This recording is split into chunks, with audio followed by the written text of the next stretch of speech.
Spectrum Pagi Bernama Radio.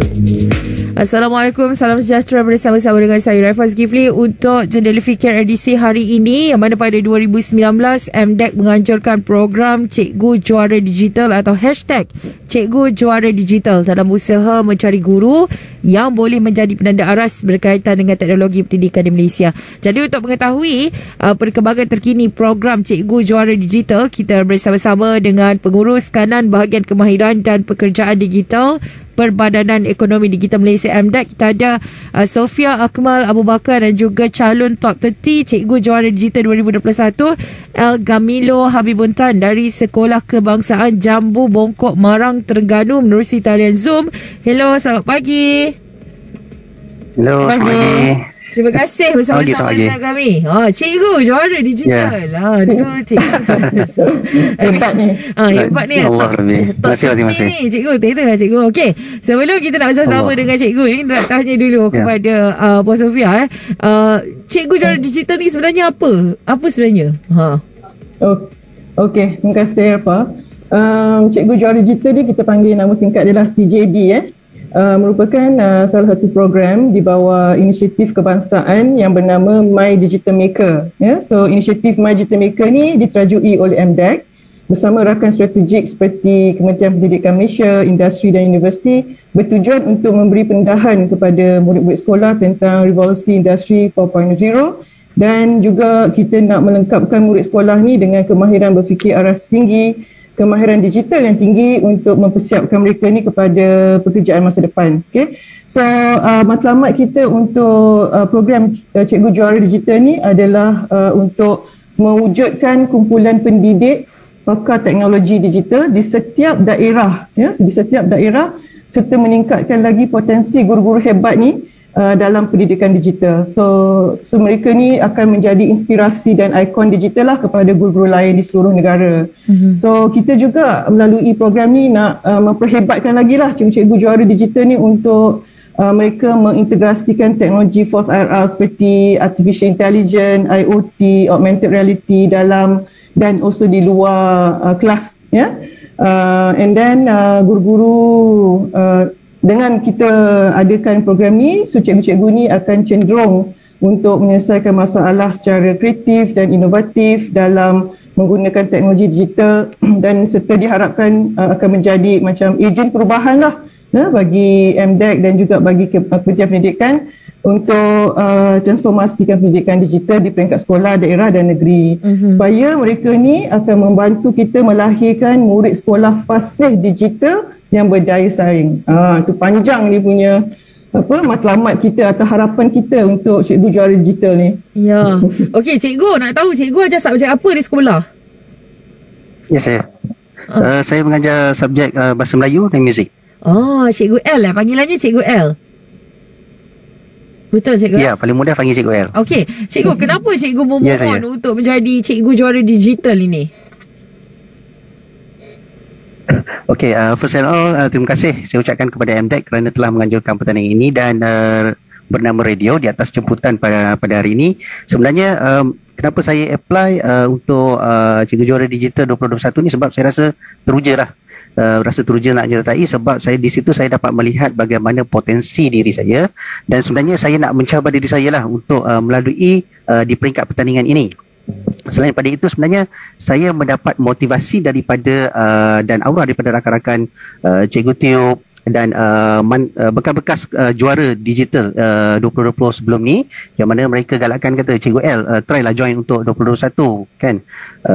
Jadi di situ sebenarnya inspirasilah kepada saya, dan apabila saya melihat syarat-syarat dan kriteria yang dinilai, sebenarnya ia boleh meningkatkan potensi guru teknologi seperti saya dan rakan-rakan di luar sana, dan supaya kita boleh menjadi sumber inspirasi lah kepada guru-guru lain. Okey, cikgu, sebelum ni pun memang cikgu seorang yang suka menggunakan kaedah digital ke untuk ajar pelajar ni? Okey, sebenarnya saya baru 2 tahun masuk ke sekolah, dan sebelum ni saya berada di bahagian teknologi pendidikan di Terengganu, dan yang mana sekarang ni dah dipanggil sebagai sektor sumber teknologi pendidikan. Yang mana sebelum ni pun saya sebagai pegawai meja yang banyak membuat latihan dan memberikan teknologi pendidikan kepada guru-guru. Maknanya banyak buat training lah. sebelum-sebelum ni. Dan apabila telah ke sekolah, saya apply lah segala ilmu dan kemahiran yang ada mengikut situasi semasa yang ada.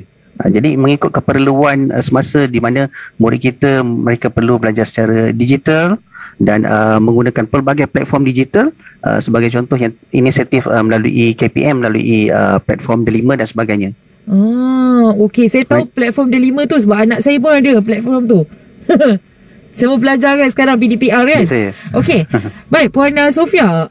Ya betul. Tetapi Puan Sofia, kita nak tahu juga dari sudut adakah MDEC sendiri melihat bahawa cikgu-cikgu ni ada banyak masa ni, ataupun MDEC rasa cikgu ni kita kena encourage untuk mereka terlibat secara digital, atau macam mana sebenarnya? Okay, so macam sekarang ni kan kita bukannya ada masa tak ada masa. So macam kami lihat kan macam situasi sekarang ni pandemik COVID sekarang kan. So penggunaan memang sangat ketara lah menggunakan teknologi digital di kalangan guru dan murid kan, because mereka menggunakan PDPR. So guru-guru ni yang telah pun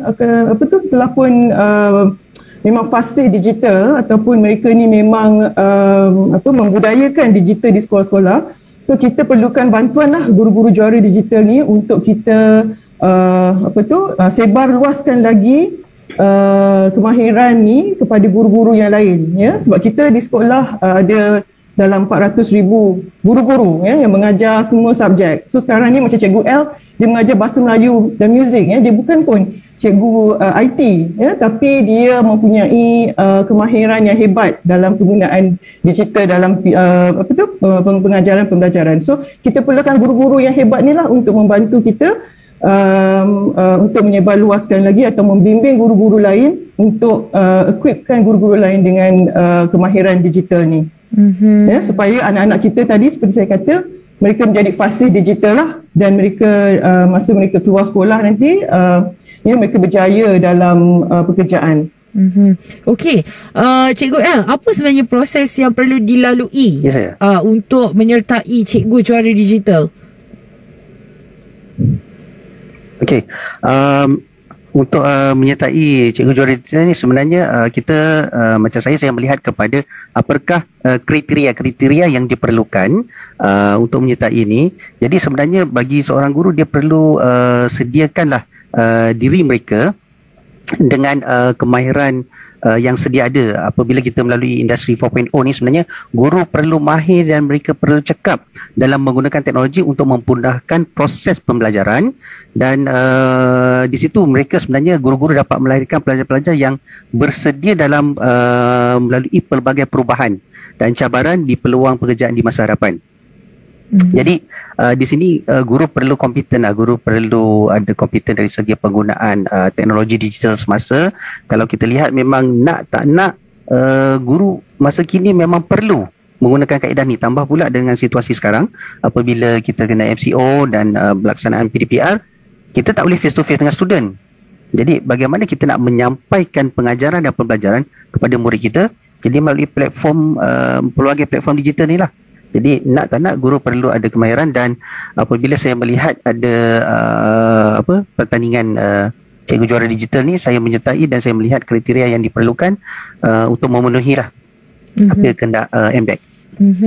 Baik, dan Puan Sofia, saya nak tahu lebih banyak lagi sebenarnya ni, apa sebenarnya kriteria-kriteria untuk memilih juara dalam guru juara digital ini?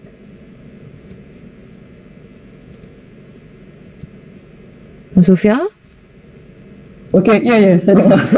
Saya mute. Okey, so kriteria guru-guru yang kita pilih ni, mereka ni perlulah orang kata passionate lah dalam untuk mentransformasikan pendidikan, ya. Kita mahu dia mempunyai rasa tanggungjawab tu untuk membuat perubahan di sekolah, ya. And then di sekolah ataupun di negeri masing-masing, mereka ni adalah seorang yang strong advocates dalam inovasi digital, dalam creativity, mempunyai growth mindset. Mereka ni willing untuk belajar, unlearn and relearn, ya.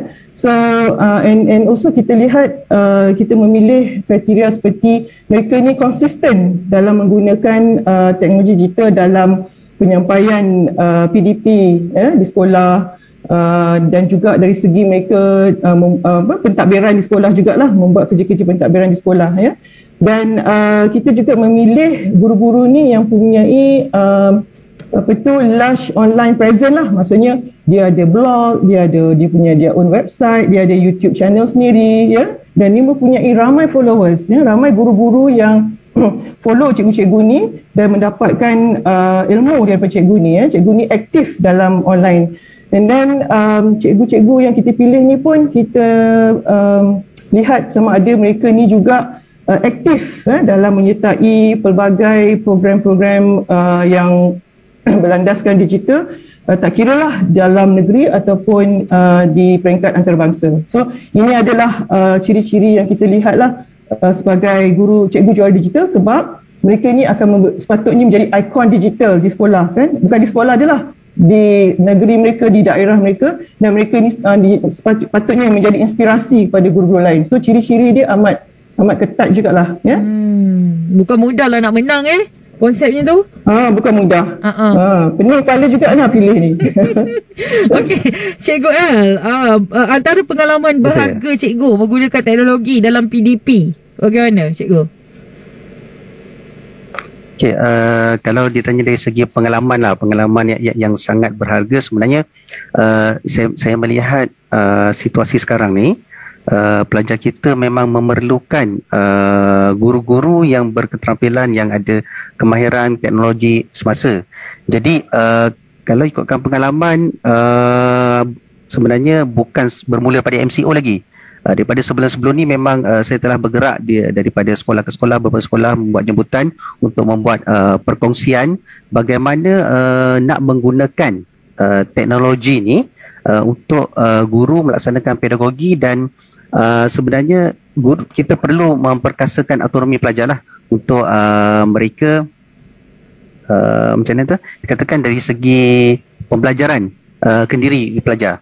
Jadi apabila bermulanya MCO, saya dapat melihat bahawa menggunakan digital, platform digital ni, saya dapat melihat satu pengalaman dan satu peluang yang sangat berharga lah. Sebab sebelum ni saya hanya dapat berkongsi di dalam daerah saya sendiri, dalam negeri saya sendiri. Tetapi dengan adanya platform digital ni, pengalaman saya dapat bukan sekadar di dalam negeri saja, dalam negara kita, walhal sebelum ni juga pernah join di peringkat di negara luar lah, seperti di Indonesia, dan kadang-kadang melihat perkongsian di Singapura dan sebagainya.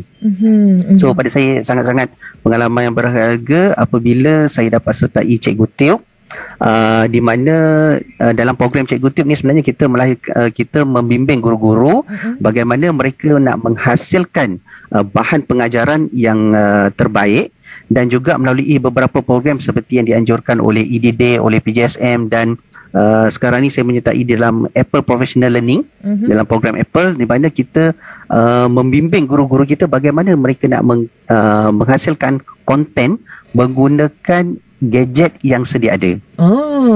Power Cikgu kalau ni lah boleh digambarkan apa sebenarnya antara projek cikgu tu, cikgu guna untuk saja apa, muzik ke ataupun bahasa Melayu?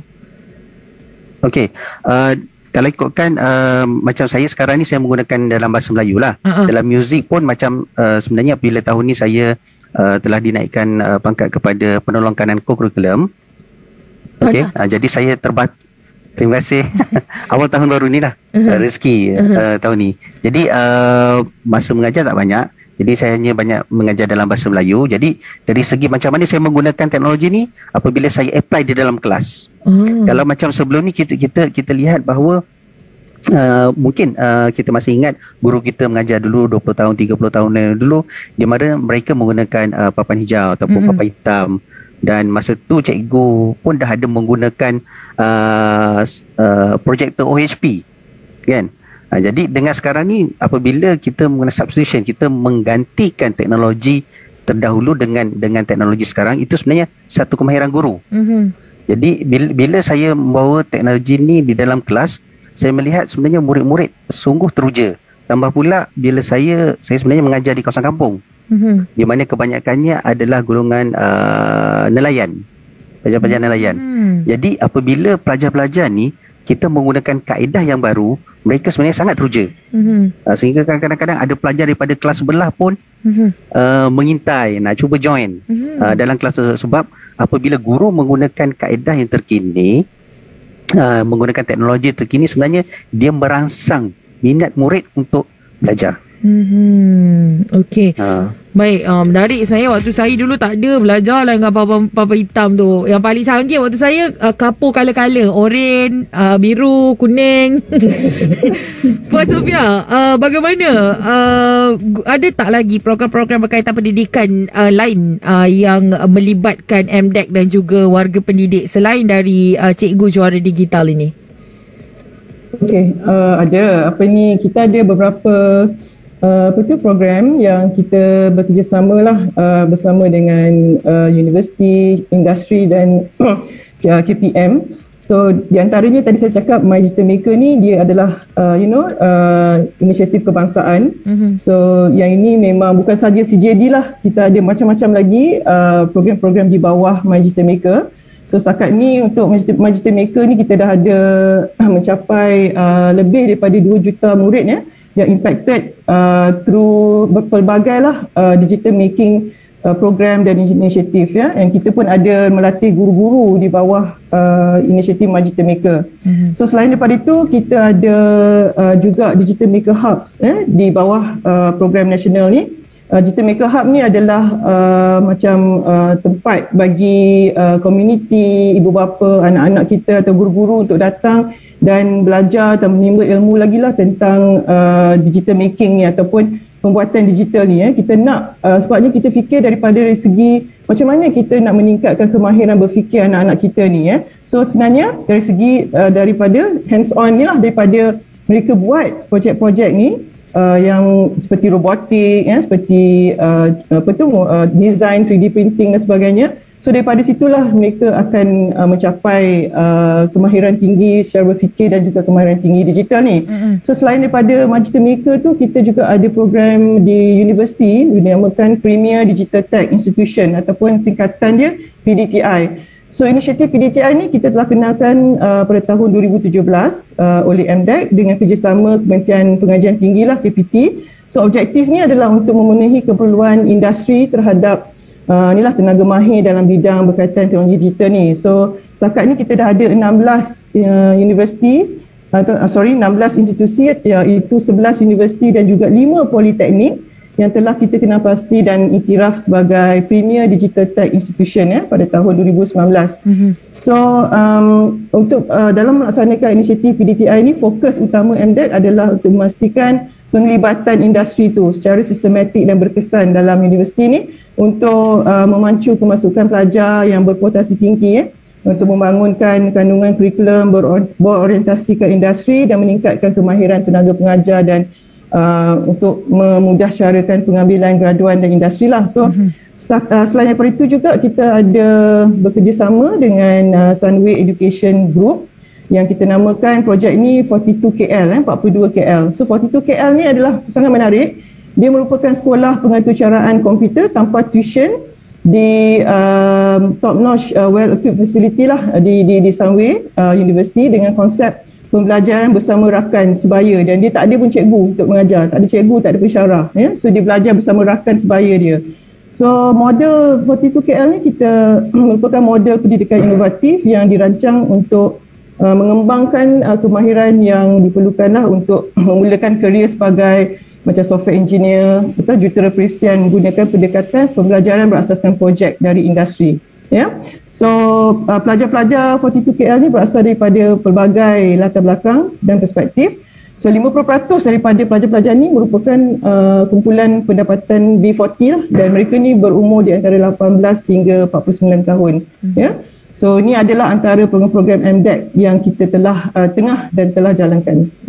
Baik, sangat menarik sebenarnya apa yang usaha yang dilakukan untuk bidang pendidikan.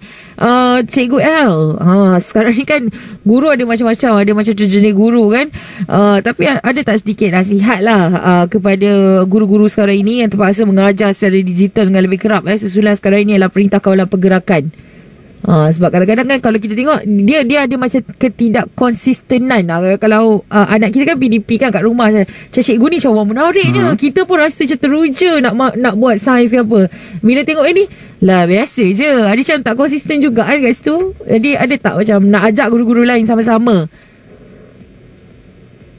Okey, sebenarnya bila kita melihat bahawa keperluan sekarang ni, yang pertama dia adalah penyediaan rancangan mengajar, lesson plan. Lesson plan yang mana guru perlu sediakan bahan untuk pelajar supaya mereka boleh akses. Tapi sebelum tu saya nak menyatakan bahawa kita perlu melihat pelajar kita. Bila tadi Puan bagi tahu ada yang mengajar macam student kita rasa menyeronokkan, ada rasa macam nampak macam biasa-biasa. Jadi sebenarnya kita, sebagai guru kita perlu melihat kepada dua perkara, yang mana pelajar dan guru. Di sini saya tekankan kepada dua perkara lah. Di mana yang pelajar ni kalau kita lihat kalau kita melalui teori Bloom taxonomy, dari aspek pelajar ni, pelajar dia sebenarnya perlu faham apa yang guru mengajar, dan yang seterusnya pelajar perlu boleh menggunakan ilmu yang dipelajari. Contohnya cikgu tu mengajar matematik. Jadi pelajar tu perlu tahu perlu faham bagaimana proses operasi tambah, tolak, bahagi dan darab.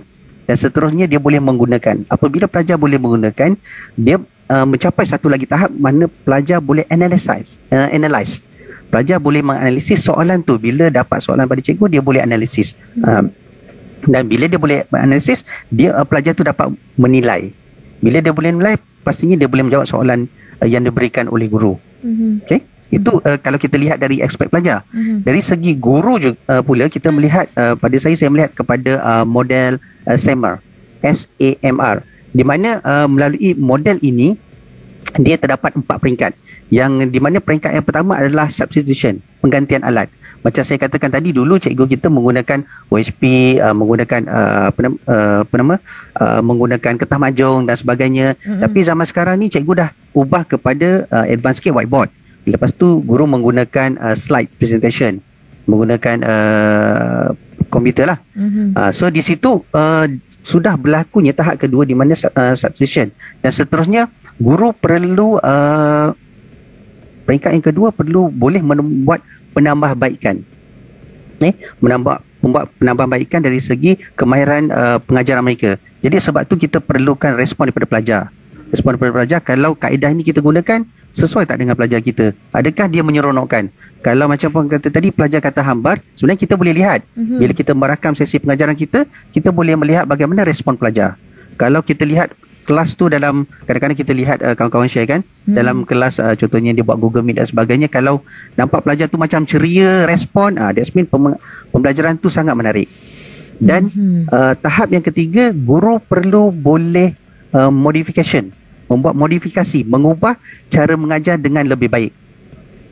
Sebab tu saya dapat melihat apabila berlakunya MCO ni, ini sebenarnya adalah turning point, satu permulaan yang bagus kepada guru-guru untuk meningkatkan kemahiran mereka. Bila lockdown, semua duduk rumah, jadi gunakanlah masa ni untuk meningkatkan kemahiran cikgu-cikgu lah. Dan yang akhir sekali adalah peringkat keempat, cikgu boleh redefine.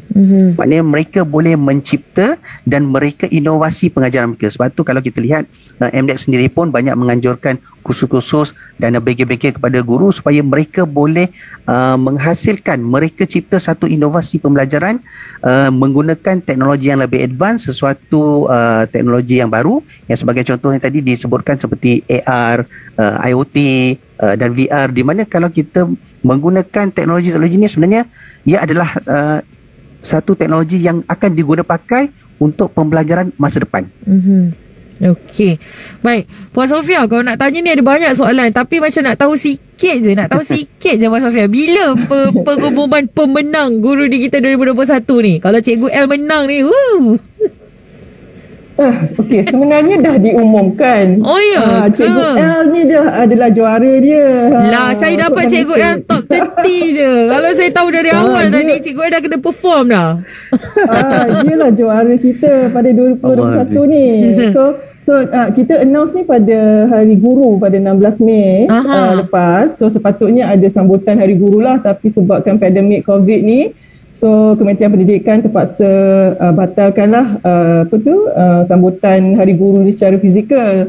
So kita tak boleh lah panggil Cikgu L untuk terima hadiah secara fizikal. So kita secara maya je.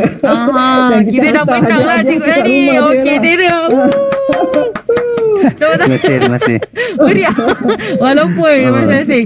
Okey, baik, tapi tu je waktu yang kita ada. Terima kasih banyak-banyak kita ucapkan kepada kedua-dua tetamu kita. Tahniah sekali lagi kita ucapkan kepada Cikgu L, juara digital 2021 Cikgu L.